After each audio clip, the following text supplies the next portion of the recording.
잘 될 것입니다. 우리 믿음으로 선포하겠습니다. 시작. 잘 될 것입니다. 반드시 잘 될 것입니다. 오히려 더 잘 될 것입니다. 크게 잘 될 것입니다. 아멘. 여러분 손은 왜 이렇게 올리세요?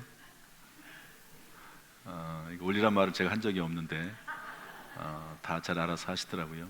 어떤 분이 우리 교회 와서 인사하는 것도 힘들었는데 손 올리는 거 다 손 올리기까지 1년 걸렸다고 그렇게 얘기하시더라고요. 이게 쉬운 일인 것 같은데도 이렇게 손 올려서 이렇게 인사하는 게 쉽지 않은 것 같습니다. 어쨌든 오늘 하나님께서 우리에게 은혜 베풀어 주시고 평강 주시고 지켜주시기를 주님의 이름으로 축복합니다. 저를 따라서 하시죠. 성경으로 길을 찾고 기도로 힘을 얻는다.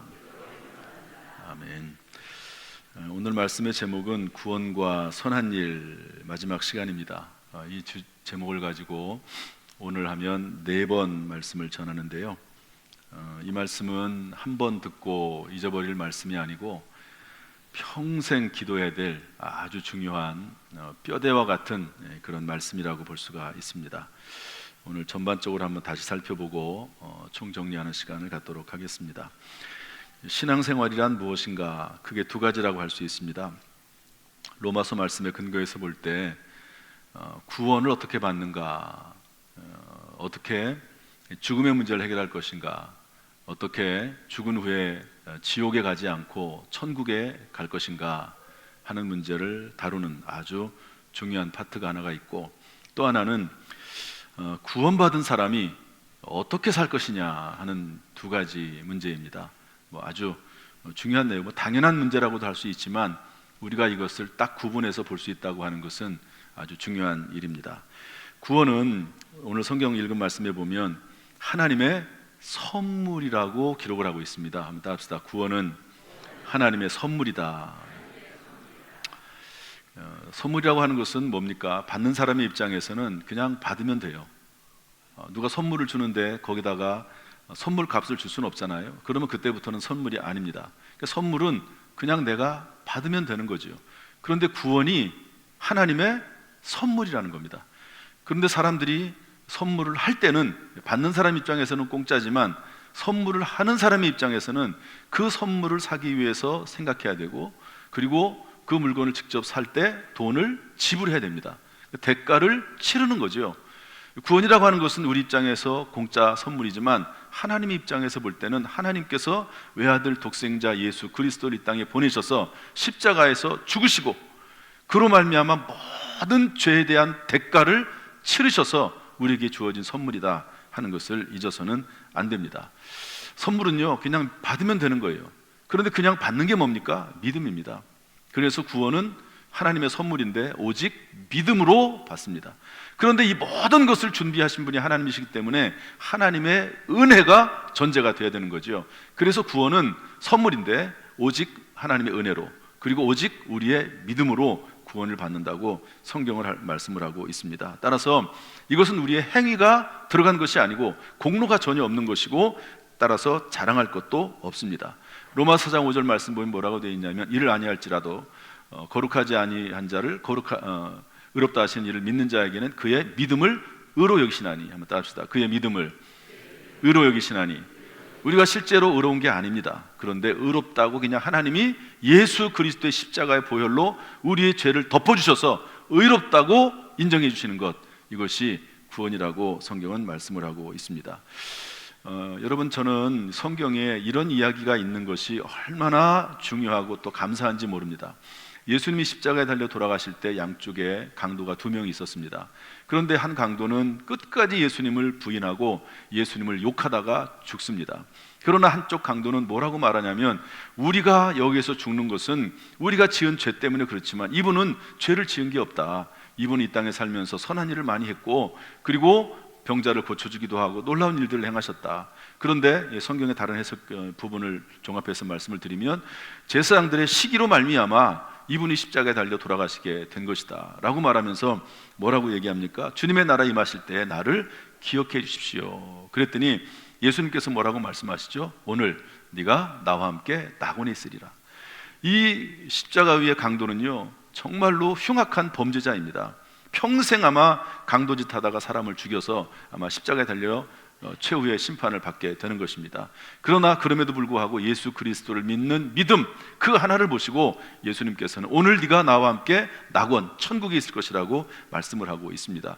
이것이 구원이 선물이라고 하는 것을 증명해 주는 것이고, 이것이 구원은 우리가 믿음으로 화답할 때 하나님의 은혜로 주어지는 것이라고 하는 것을 알 수 있는 것이지요. 어떤 자격이 있어서 구원을 받는 게 아니라 오직 믿음으로 하나님께서 믿음을 의롭다고 하신다는 사실을 결코 잊어서는 안 돼. 그것이 성경의 복음이라고 하는 것을 우리가 깨달아 알아야 하는 것입니다.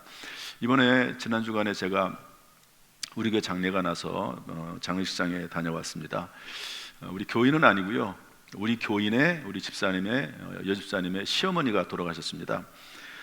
그런데 이제 그분이 이제 불교였다가 돌아가셨기 때문에 또 믿는 사람들이 없어요. 그 가정에 오직 그 집사님 한 분만 교회를 다니십니다. 그러니까 예배를 드릴 수는 없고 그냥 가서 조문만 했습니다. 갔더니 사과도 놓여 있고 북어도 이렇게 누워 있고 그렇더라고요. 어쨌든 가서 기도하고 그리고 이제 식사를 했습니다. 그러면서 이제 뭐 안 할 수도 있지만 식사하면서 얘기도 나누고 그러려고 이제 그랬더니 그 집사님이 찾아오셨더라고요. 그래가지고 식사하는 동안 이렇게 계속 얘기를 나눴습니다. 그러는 중에 이분이 어떤 얘기를 하냐면, 이 시어머니가 불교 신자인데요, 또 열심히 불교를 믿는 그런 분인 것 같습니다. 그래서 이분에게 예수 믿으라고 교회를 다니라고 얘기를 했는데 이제 워낙 완강하시게 안 믿겠다고, 나는 싫다고 그렇게 얘기했고, 또 시어머니에게 또 너무 그렇게 강요할 수는 없잖아요. 그러고 있는데 이분이 이제 돌아가시게 됐습니다. 폐 한쪽이 완전히 망가져가지고 중환자, 들어갔다가 다시 나오고 또 들어갔다가 나오시고 이런 일을 몇 번 반복하니까 또 이제 호흡기도 꽂고 계시고, 그러니까 살지 죽을지 잘 모르잖아요. 그러고 있는 중에 있는데, 그렇다고 해서 뭐 이미 벌써 교회 다니자고 얘기를 했는데 또 얘기할 수도 없고 그러고 있는데, 이분의 동생이 있습니다. 이분의 동생이 뭐라고 얘기하냐면, 제가 동생이 남자인지 여자인지 확인은 안 해봤는데 제 느낌으로 여자인 것 같아요. 어쨌든 그 여자 동생이 뭐라고, 교회를 다니는데 뭐라고 얘기하냐면, 성경에 이런 말씀이 있거든요. 만약에 어떤 사람이 믿지 않는데 죄를 지었는데 그 사람에 대해서 그 죄를 지적하지 않거나 또 그리고 그 믿지 않는 것에 대해서 믿으라고 얘기하지 않으면 그 사람은 믿지 않고 죽을 것이다. 그러나 그 죽음에 대한 그 핏값을 네가 치를 것이다. 왜? 전하지 않았으니까. 그런데 만약에 네가 전하면 설사 그 사람이 믿지 않더라도 그 핏값을 너에게 찾지는 않겠다라고 하는 말이 성경에 나오거든요. 그런데 그 동생이 그런 얘기를 하더래요. 그래가지고 그 말에 도전을 받아가지고 다시 용기를 내서 시어머니에게 얘기를 했답니다. 제가 좀 자세히 물어봤어요. 도대체 어떤 과정으로 그 시어머니에게 얘기를 했냐 그랬더니, 일단은 시어머니가 병실에 이제 산소호흡기를 끼고 누워 계신데 시어머니의 손을 잡고, 제가 이 얘기를 자세히 하는 이유는 혹시 그럴 경우도 있으니까, 손을 잡고 기도를 했답니다. 간절하게 그 시어머니의 영혼을 위해서, 그 시어머니가 하나님을 알도록, 또 예수님을 영접하도록, 또 지옥 가지 않고 천국 가도록 그렇게 간절히 그 시어머니를 위해서 먼저 손을 잡고 기도를 하고, 그 다음에 그 시어머니 귀에다 대고 얘기를 했대요. 대부분 다 기도한 그 내용이죠. 또 옛날에 했던 내용이죠. 하나님은 살아계십니다, 어머니. 그리고 천국과 지옥이 있습니다. 하나님을 믿어야 되고 예수를 믿어야지 천국 갑니다. 지옥 가지 않습니다. 예수를 믿으시고 천국에 들어가시라고 그렇게 이제 얘기하고, 예수님을 마음속 입술로 늘 고백하고 예수님이 나의 구주임을 입술로 고백하라고 그렇게 얘기를 하고, 그렇게 하겠냐고 물어봤대요. 그랬더니 그렇게 거절하던 그 시어머니가 그 순간에 그렇게 하겠다고 고개를 끄덕이고, 내가 그렇게 하겠다고, 예수님을 부르겠다고, 하나님의 이름을 부르겠다고 그렇게 얘기를 했답니다. 그리고 나서 3일 정도 후에 돌아가셨어요. 그러니까 하나님께서 그 영혼을 구원하시기 위해서 그렇게 하셨다고 저는 봅니다. 여러분, 그분은 평생 불교를 믿었습니다.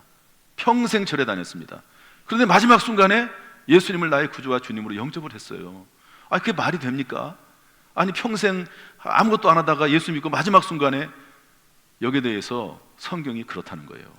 그래서 아까 제가 말씀드렸던 그 예수님이 함께 십자가에 달렸던 그분의 이야기, 우리가 성경에 기록되어 있는 것이 너무너무 감사한 거예요. 우리의 생각으로는 우리가 뭔가를 해야 되고 공로를 쌓아야 되고 노력을 해야 되고 착한 일을 해야지만이 구원을 받는 것처럼 생각을 하지만, 하나님이 생각하신, 하나님 만드신 구원의 법칙은 그게 아니고 오직 믿음으로 구원을 받는다고 성경은 기록을 하고 있습니다. 그리고 나서 예수 믿은 사람이 어떻게 살 것이냐 하는 문제가 나온다는 겁니다. 제가 이것을 어떻게 설명해 드리냐면 이렇게 저는 얘기를 합니다. 여러분, 우리가 자녀를 낳죠. 그럼 그 자녀를 낳기 전에 그 자녀를 교육하거나 훈련하거나 어떻고 선한 삶을 살라고 얘기할 수 있습니까? 그럴 수 없습니다. 일단 그 자녀를 낳아야 돼요. 그 자녀가 나중에 어떤 삶을 살지 아무도 모릅니다. 일단은 태어나야지만이 그 다음 뭐가 되는 거지, 영적으로 거듭나지도 않았는데 어떻게 그 사람에게 무엇을 가르치고 선한 일을 해라고 행합니까? 다시 말해서 선한 일을 행함으로 구원을 받는 게 아니라 일단 예수 그리스도를 믿음으로 말미암아 구원을 받고 이 땅에 영적으로 태어나고, 그리고 나서 어떻게 살 것인지를 성경이 말씀하고 있다는 사실을 우리가 기억을 해야 될 것입니다. 그러므로 여러분, 구원은 하나님의 은혜로 믿음으로 또 선물로 받는 줄로 믿습니다. 우리의 행위나 공로가 아니고 오직 그러므로 자랑할 것이 없고 오직 하나님께서 우리에게 주시는 하나님의 귀한 선물인 줄로 믿습니다. 이 구원의 도리에 대해서 흔들리지 마십시오. 때때로 우리가 살다 보면 죄를 지을 때도 있고 허물이 있고 실수가 있습니다. 어떻게 사람이 죄를 안 짓습니까? 우리가 천사가 아니잖아요. 그런데 그럼에도 불구하고 우리의 구원만큼은 오직 예수 그리스도의 피값으로 우리가 구원을 받았다 하는 사실을 깨닫고 절대로 흔들리지 말고 우리가 믿음 안에서 승리하고 다시 회복이 될 수 있기를 주님의 이름으로 축복합니다. 두 번째로, 신앙생활은요, 첫 번째는 구원입니다. 두 번째는 선한 일이에요. 선한 일입니다. 우리가 구원받는 것이 모든 우리 신앙생활의 목적이라고 하면 우리가 죽은 다음에 곧바로 우리의 영혼을 불러갔을 겁니다. 그런데 그렇지 않은 이유는 우리가 이 땅에서 예수 믿은 사람으로서 마땅히 해야 될 일이 있기 때문에 그렇습니다. 첫 번째가 뭐냐면 하나님을 위해서는 예배입니다. 더 이상 제가 길게 설명하지는 않겠습니다. 하나님을 위해서 가장 중요한 거, 우리가 이 땅에 태어나서 예수 그리스도를 믿고 구원받은 다음에 우리가 할 수 있는, 하나님을 위해서 최고로 영광을 돌릴 수 있고 가치 있는 일은 예배드리는 거다 하는 것입니다. 하나님은 예배하는 자를 찾으신다고 성경은 말씀을 하고 있습니다. 이렇게 주일 예배, 공예배 드리는 것이 하나님을 기쁘시게 하는 일이고, 그 다음에 삶을 통해서 우리의 삶 가운데 하나님을 믿는 사람다운 삶을 사는 것이 삶으로서의 예배다 하는 것을 성경은 말씀을 하고 있습니다. 여러분, 예배를 통해서 선한 일을 해나가는 저 여러분 될 수 있기를 주님의 이름으로 축복합니다. 두 번째로, 교회를 위해서, 교회 안에 선한 일은 뭐냐? 그것은 성도들이 서로 돌아보고 격려하고 권면하는 것이 선한 일입니다. 히브리서 10장 24절 25절 말씀, 성경 말씀 다 같이 읽어보겠습니다. 시작. 서로 돌아보아 사랑과 선행을 격려하며 모이기를 피하는 어떤 사람들의 습관과 같이 하지 말고 오직 권하여 그날이 가까움을 볼수록 더욱 그리하자. 서로 돌아보라, 격려해라. 여러분, 격려를 영어로는 encouragement입니다. 용기를 북돋아주라는 거예요. 그러니까 여러분, 이것이 성경이 교회를 만든 목적입니다. 왜 도대체 하나님은 이 땅에 예수 믿고 구원받았으면 됐지 왜 교회를 만들어서 교회 나와서 모이라고 하는가? 그 이유는 여러분, 우리가 사는 이 세상이 너무 험하고 악합니다. 그리고 전혀 예상하지 못한 일들을 만납니다. 갑자기 병이 들 수도 있고 재정적인 문제가 생길 수도 있고 또 마음에 낙심이 되고 실망이 되고 좌절이 되고 그럴 때도 있지 않습니까? 그때 교인들끼리 말씀 안에서, 믿음 안에서 서로 기도해 주면서 서로 돌아보고 섬기고, 그리고 더 서로를 격려하며 살아가도록 그렇게 하나님께서 교회를 만드신 겁니다. 그래서 히브리서 20장 24절 25절 말씀을 교회의 목적이라고 얘기합니다. 교회의 목적, 우리가 하나님 앞에 전체가 다 모여서 하나님 앞에 예배드리지만 성도들은 서로 돌아보며 섬기며 살도록 되어 있는데, 여러분, 이 전체 예배 가운데 우리가 성도들을 누가 누군지를 알아서 돌아보고 섬기겠습니까? 여러분, 여기 여기 있는 분들도 서로 모르는 분들이 반들 이상일 겁니다. 그런데 우리 교회 교인들이 전부 1,100명 정도 됩니다. 어린아이들까지. 그런 아이들을 어떻게 우리가 다 알고 있습니까? 모르잖아요. 그래서 소그룹을 만드는 겁니다. 소그룹에서 매주 모이면서 서로 삶을 나누고 기도해주고 걱정, 근심, 걱정, 염려가, 낙심이 있을 때 서로 돌봐주고 하라고 소그룹을 만들었죠. 따라서 교회가 이 교회의 목적을 이루기 위해서 만들어진 게 뭐냐면 소그룹인데, 그것이 우리 교회 이름은 그것을 셀이라고 이름을 붙였습니다. 감리교에서는 주로 속이라고 하고요, 장로교에서는 그것을 구역이라고 보통 말을 합니다. 어떤 교회에서는 목장이라고 하기도 하고요. 이름은 전부 다릅니다. 그런데 중요한 것은 전부 같은 의미는 소그룹이라고 하는 겁니다. 소그룹. 이 소그룹에서 모여서 교회의 본질적인 목적을 성취하도록 하나님께서 그렇게 교회를 만드셨습니다. 그래서 교회는요, 두 날개로 날아오르게 되어 있습니다. 한 날개는 대그룹 예배입니다. 한 날개는 소그룹 셀입니다.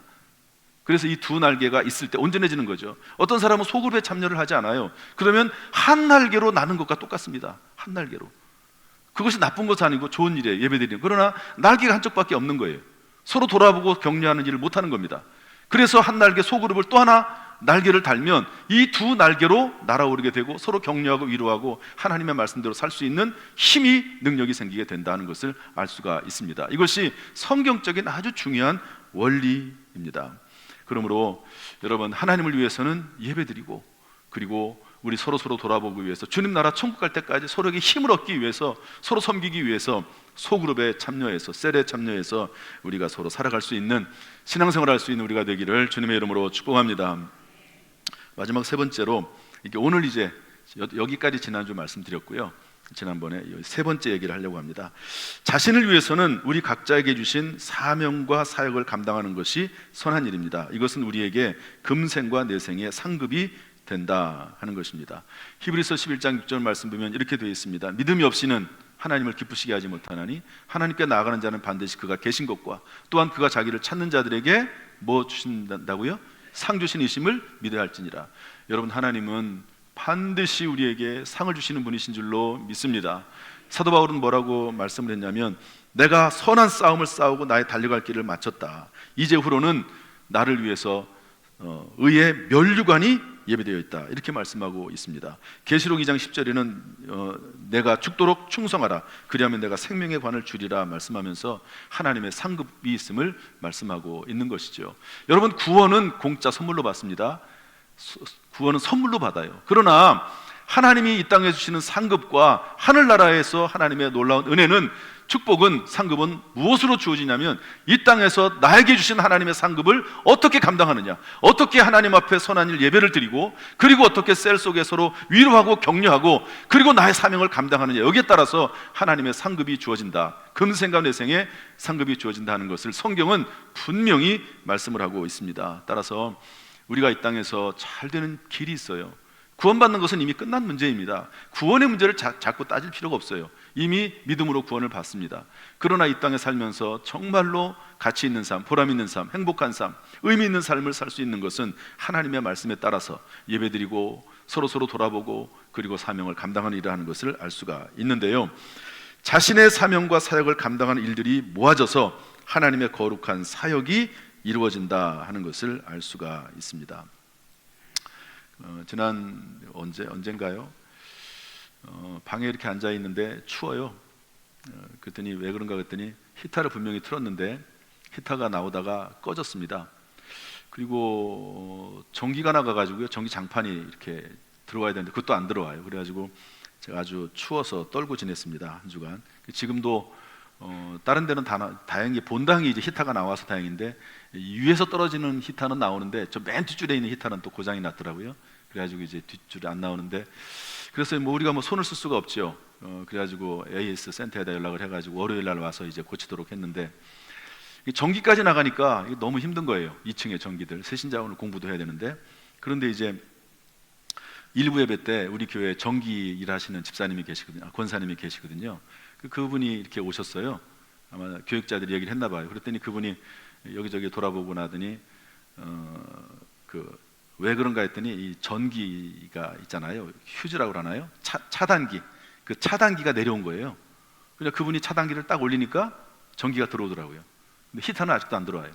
히터는 근데 이제 전기가 들어와서 아마 그걸로 작동이 될 겁니다. 무슨 말이냐면요, 사람마다 각자에게 주신 은사가 있고 달란트가 있고 재능이 있습니다.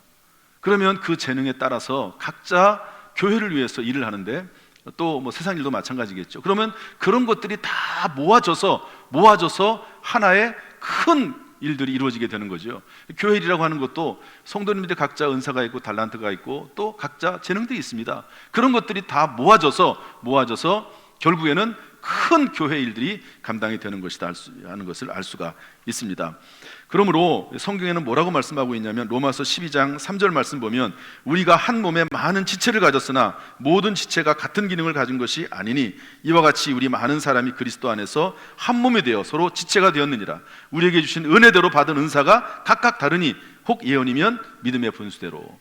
각각 은사에 따라서, 은혜에 따라서, 재능에 따라서 각자의 일을 감당을 하면 그것이 모아져서 결국에는 하나님의 일이 된다 하는 것을 알려주고 있습니다. 이것을 잘 설명하는 말씀이 오늘 본문의 말씀인데요. 우리 먼저 민수기 말씀을 한번 다 같이 읽어보겠습니다. 오늘 읽었던 말씀인데 민수기 11장 14절 15절 14절 15절 말씀 다 같이 한번 읽어보겠습니다. 다 같이 시작. 책임이 중하여 힘이 중하여 나 혼자는 이 모든 백성을 감당할 수 없나이다. 주께서 내게 이같이 행하실진대 구하옵나니 내게 은혜를 베푸사 즉시 나를 죽여 내가 고난당함을 내가 보지 않게 하옵소서. 아멘. 자, 저를 보세요. 이야기를 해야 되니까 이게 없습니다. 저 밑에 주보 봐도 이스라엘 백성들을 하나님께서 모세를 통해서 구출해내도록 하셨습니다. 그래서 광야에서 40년 동안 생활하게 하시고 결국에는 가나안 땅에 들어가도록 하나님께서 그렇게 이끌어 주셨지요. 그런데 이스라엘 백성들이 20세 이상만 60만 명이 나왔습니다. 아이들까지 한 200만 명 정도 되는 엄청난 무리가 광야 생활을 하는 겁니다. 우리가 뭐 말을 못해서 그렇지 밥은 무엇을 어떻게 먹을 것이며 또 화장실은 어떻게 사용할 것이며 또 텐트 치고 사니까 여러 가지 별의별 문제들이 많을 겁니다. 그런데 이제 그런 일을 하고 있는데 한 번은 그 이스라엘 백성들이 나올 때 이방 사람들도 유대교를 믿으면서 함께 따라온 사람들이 있습니다. 그런데 그들 중에 어떤 사람들이 뭐라고 얘기했냐면 우리가 애굽 땅에 있을 때는 애굽에 비록 노예 생활을 했지만 그 애굽 땅에 있을 때는 고기를 먹었다. 우리가 야채를 먹고 또 그리고 여러 가지 파나 마늘이나 이런 음식들을 먹으면서 지냈다. 그런데 글쎄 모세라고 하는 사람이 우리를 이끌어 와가지고 그러더니 여기에서는 먹을 것이 없다. 먹을 것이라고 하는 것은 만나 매일매일 아침마다 내려오는 그 과자 조그만 과자같이 생긴 거 그런 거 먹고 하루 종일 평생 그것을 먹고 살게 되어 있는데 도대체 이것이 정말 우리가 원하는 삶인가? 차라리 애굽으로 들어갔으면 좋겠다라고 그 사람들이 얘기를 하는 거예요. 그러니까 그 말을 듣고 이스라엘 백성들도 그 말을 듣고 거기에 전염이 됐습니다. 이 말이라고 하는 게요 전염이 되거든요. 그래가지고 이 백성들이 이스라엘 백성들도 자기 집에서 전부 다 통곡하고 우는 거예요. 왜 어쩌다가 우리가 애굽을 떠나가지고 차라리 노예 생활하는 게 좋았을 뻔했는데 왜 나왔는가 그러면서 울고 있는 겁니다. 울고 앉아 있어요. 그러니까 얼마나 이게 속이 상합니까? 모세도 속이 상하고 그리고 하나님도 진노했다고 성경은 말씀을 하고 있습니다. 그때 모세가 하나님에게 가서 뭐라고 말씀하냐면 하나님 상황이 지금 이렇습니다. 도대체 하나님이 왜 나를 부르셔서 이 사람들을 이끌어가라고 하십니까? 제가 이 사람들을 임신했습니까? 제가 이 사람들을 낳았습니까? 제가 이 사람들의 부모입니까? 왜 내가 이 사람들을 이렇게 책임져야 됩니까? 모세가 한 말 그대로 제가 하는 겁니다.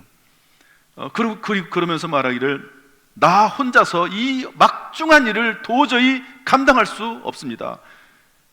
하나님 차라리 저에게 은혜를 베풀어 주셔서 하나님 저를 죽여주십시오. 저를 죽여주시는 것이 하나님이 저에게 베푸시는 은혜입니다 라고 얘기를 했습니다. 그러니까 모세가 너무 속이 상한 거죠. 여러분 우리가 살다가 어려운 일을 당하지 않습니까? 저도 목회하다가 어려운 일을 당하는데 때때로 이제 너무 힘들고 어려우면 하나님 저를 차라리 죽여주십시오. 그게 하나님의 은혜입니다. 그렇게 말할 때가 있습니다. 그런 경험을 아마 하신 분도 있을 거예요. 그럴 때가 있습니다. 정말 너무 힘들어서 살고 싶지 않을 때 그럴 때가 있는 거죠. 그런데 더구나 이것은 자기가 실수한 것도 아니고 자기가 잘못한 것도 아니고 하나님께서 맡긴 사명을 감당하는데 이 사람들이 너무 못됐어요. 이스라엘 백성들이요. 물이 없으면 물이 없다고 불평하고 그리고 심지어 돌을 들어서 모세를 쳐서 죽이려고 하고 애굽으로 돌아가자고 하고 별의별 일을 다 합니다. 그러니까 모세가 그렇게 얘기를 하는 거죠. 모세가 한 말 중에 어떤 말이 있냐면 혼자 할 수 없습니다. 이런 말이 나와요. 한번 따라합시다. 혼자 할 수 없습니다. 여러분, 하나님의 일은 혼자 하는 것이 아니다 하는 것을 알 수 있습니다. 교회 일도 마찬가지고 세상 일도 마찬가지긴 하죠. 혼자 할 수 없다. 이게 일단 우리가 기억해야 될 중요한 한 가지 요점이고요. 두 번째로 봐야 될 내용이 우리 11장 16절 17절 말씀 읽어보겠습니다. 그랬더니 하나님께서 모세에게 이렇게 말씀하십니다. 16절 17절 다 같이 읽어보겠습니다. 시작. 여호와께서 모세에게 이르시되 이스라엘 노인 중에 내가 알기로 백성의 장로와 지도자가 될 만한 자 70명을 모아 내게 데리고 와 회막에 이르러 거기서 너와 함께 서게 하라. 내가 강림하여 거기서 너와 함께 하고 말하고 내게 임한 영을 그들에게도 임하게 하리니 그들이 너와 함께 백성의 짐을 담당하고 너 혼자 담당하지 아니하리라. 여기 어떤 말이 나오냐면 장로와 지도자가 될 만한 사람 70명을 택해라. 12지파가 있는데 그 지파 중에서 70명을 뽑아라. 그렇게 말씀을 하면서 그들에게 내가 성령을 부어줄 텐데 그들과 함께, 따라합시다. 그들과 함께 이 막중한 책임을 감당하라고 말씀을 하고 있는 것이죠. 여러분, 하나님께서는 교회를 세우시고 그 교회 일을 감당할 때 함께 하라고 말씀을 하고 있습니다. 각자의 재능과 은사에 따라서 하나님께서 함께 해라 말씀하고 있거든요. 여러분, 우리 교회에 17개 위원회가 있습니다. 그러면 그 위원회가 전부 어떤 차량관리위원회, 재정위원회, 교육위원회 이런 각자 고유한 영역들이 있습니다. 그런 그 고유한 영역들을 정해서 교회가 꼭 해야 될 일들이거든요. 예를 들어서 5천원의 기적방 구제하는 역할입니다. 장학위원회 다음 세대를 길러내는 일입니다. 이런 것들은 정말 꼭 교회에 필요한 중요한 일 17가지를 만들어서 우리가 위원회 지금 일을 하고 있습니다. 거기에 17분의 장로님들을 각각 세우고 한두 가지 맡은 분도 계시고 거기에 각각 간사들을 세워서 그분들이 함께 일을 해나가도록 하신 것이죠. 그런 것들이 모아져서 교회의 큰 덩어리 일을 하게 되는 것입니다. 지난번에 우리가 스리랑카에 다녀왔는데 그것은 성도님들이 다 힘을 모아서 헌금한 것을 가지고 우리 몇몇 분들이 찾아가서 선교의 일을 감당을 하게 된 것이죠. 이렇게 혼자 할 수는 없다, 교회 일은. 그리고 함께 해야 된다 하는 것을 성경이 우리에게 알려주고 있습니다. 그래서 여러분, 가룟 유다는 예수님을 십자가에 못 박도록 예수님을 팔아 넘기지 않았습니까? 그리고 그 12제자 중에 자리 하나를 다시 세울 때 마띠아를 사도로 뽑았는데요, 그때 사도행전 1장 22절 말씀 보면 뭐라고 되어 있냐면 항상 우리와 함께 다니던 사람 중에 하나를 세워 우리와 더불어 예수께서 부활하심을 증언할 사람이 되어야 하리라, 이렇게 말씀하고 있습니다. 함께, 더불어. 이것이 성경이 우리에게 주고 있는 중요한 교훈입니다. 교회는 함께 할 수 있는 사람이 세워져야 됩니다. 독불장군이나 똑똑한 사람이나 돈이 많은 사람이나 이런 사람도 필요합니다. 그러나 중요한 것은 함께 할 수 있는 사람이에요. 내 생각을 스스로 조금 낮추고 뒤로 할 수 있고, 저는 목회하면서 이런 원리를 깨달았습니다. 최선보다 차선이 더 중요하다. 차라리 차선이 최선일 때가 있다. 이런 것을 제가 배우게 됐어요. 내가 이렇게 하는 게 최선인 줄 알아요. 이게 가장 좋은 건지 알아요. 그러나 그럼에도 불구하고 모든 사람이 함께 할 수 있기 위해서는 차라리 최선보다는 차선을 택하는 거예요. 그게 하나님이 원하시는 일이다 하는 것을 성경이 우리에게 알려주고 있습니다. 그래서 우리가 주님의 사역을 다 감당을 해야 되는데 그것이 선한 일인데 혼자 할 수 없다, 함께 해야 된다는 것을 말씀해주고 있습니다. 한 사람이, 전도서 4장 12절 말씀입니다. 한 사람이면 패하겠거니와 두 사람이면 맞설 수 있나니 세 겹줄은 쉽게 끊어지지 아니하느니라. 성부, 성자, 성령이 세 분이 한 분으로 계시고 개인과 교회와 하나님이 하나가 되어서 주님의 일을 감당할 수 있다는 것을 알 수 있고요, 또 셀에서도 그런 일을 감당하게 되는 겁니다. 마지막으로 우리 본문이 우리에게 주는 중요한 교훈이 하나가 있는데요, 우리 29절 말씀 다 같이 읽어보겠습니다. 29절 말씀, 첫째는 혼자 할 수 없다, 두 번째는 함께 해야 된다는 말이고요, 세 번째로 읽어보겠습니다. 29절 말씀 다 같이 시작. 모세가 그에게 이르되 내가 나를 두고 시기하느냐, 여호와께서 그의 영을 그의 모든 백성에게 주사 다 선지자가 되게 하시기를 원하노라. 자, 절 좀 보세요. 그렇게 해서 70명의 동력자들을 세웠습니다. 그리고 이제 함께 일을 하는데 그 70명 중에서 두 사람, 이름까지 나와 있는데요, 엘닷과 메닷이라고 하는 두 사람이 글쎄 성령에 충만해가지고 예언을 하네요. 그러니까 그것을 지켜보던 여호수아는 누굽니까? 모세의 최측근 참모 아닙니까? 나중에 이제 모세의 뒤를 이어서 이스라엘의 영도자가 지도자가 되지요. 그런데 여호수아가 뭐라고 말하냐면, 아니 이 두 사람이 예언을 합니다. 모세 당신께서 해야 될 일이고 하나님이 특별히 뽑으신 선지자들이 해야 될 일인데 그 일을 이 사람이 하고 있습니다. 허락도 없이 중단시키십시오. 그래야 됩니다. 그렇게 얘기를 했습니다. 그랬더니 모세가 그 말을 받아가지고, 네가 나를 두고 시기하느냐? 뭐 하냐고요? 시기하느냐? 나는 이 사람들 뿐만 아니라 모든 백성들이 다 예언하기를 원한다. 그렇게 말씀을 합니다. 이 시기라고 하는 단어, 여러분 여호수아 같은 사람도 시기를 합니다. 시기 참 무섭습니다. 성경에 이런 말씀이 다 있습니다. 대제사장들이 예수님을 십자가에 못 박아 죽였잖아요. 그런데 왜 죽였습니까? 빌라도가 재판을 했는데 그 당시에 로마 총독인 뭐라고 되어 있냐면, 마가복음 15장 9절 10절 보면 빌라도가 대제사장들이 시기로 예수를 넘겨준 줄 알미라. 재판을 해보니까 예수가 죄가 있는 게 아니에요. 그런데 그 예수란 사람이, 이 젊은 사람이 사람들에게 인기가 있고 그러니까 대제사장들이 시기해가지고 재판에 넘겨줬다는 것을 그 재판관이 판단을 한 겁니다. 시기는 무섭습니다. 자신을 죽여요. 기본적으로 타인을 죽입니다. 정상적인 사고 능력을 파괴합니다. 시기심이 생기면, 여러분 시기라고 하는 게 저 사람이 일을 더 많이 하는 것 같아요. 저 사람이 더 사람들에게 칭찬을 받는 것 같아요. 그러면 막 속에 시기심이 발동을 하는 겁니다. 저 사람은 왜 교회에 저런 직분을 맡았지? 저 사람은 왜 저런 일을 하지? 저 사람은 왜 사람들의 얼굴에 이렇게 사람들 앞에서 나타나서 그렇게 얘기를 하지? 그러면요, 마음속에 은근히 시기심이 드는 거예요. 시기심이. 그러면 그때부터는 모든 판단 능력을 상실합니다. 정상적인 판단이 안 돼 버리는 거예요. 그래서 오늘 우리가 혼자 할 수 없고 함께 해야 되는데요, 시기해서는 안 됩니다. 심지어는 형제들끼리도 시기하잖아요. 형제들끼리도 시기하지 말라는 거예요. 그냥 내가, 하나님 나에게 맡겨진 사명을 크든지 작든지 간에 하나님께서 어떤 사람에게는 1달란트, 어떤 사람에게는 2달란트, 어떤 사람에게는 5달란트를 맡긴 것 뿐이에요. 그러면 그 안에서 성실하게 일을 하면 하나님께서는 똑같이 상급을 주십니다. 1달란트를 맡은 사람에게 2달란트만 하면 되는 거지. 그런데 5달란트 맡은 사람에게는 10달란트를 요구하는 거예요. 5달란트를 더해서. 그러니까 하나님께서 많이 맡긴 사람에게는 많이 찾는 것이고, 적게 맡은 사람에게 맡긴 사람이 적게 찾는 것이고, 상급은 똑같습니다. 아무리 전 열매도 내지 않는 게 문제지. 그러므로 시기하지 말고, 누가 높은 자리에 있든 낮은 자리에 있든 그냥 나에게 주신 묵묵한 그 사명을 감당하는 것이, 그것이 평강이고 기쁨이고 감사가 된다는 것을 성경이 우리에게 알려주고 있습니다. 말씀을 정리하겠습니다. 사랑하는 성도 여러분, 우리는 신앙을 가지고 인생을 살아가는 사람들입니다. 무엇보다도 우리는 구원의 도리를 배워 확신을 가져야 됩니다. 이 구원이 도대체 뭔지를 모르는 분들이 많아요. 성경이 말하는 구원이 뭔지. 구원받은 이후 우리는 하나님과 교회와 자신을 위해서, 선한 일을 위해서 살아나가야 되되 혼자 할 수 없고 함께하고 시기하지 말아야 된다는 것을 말씀해주고 있습니다.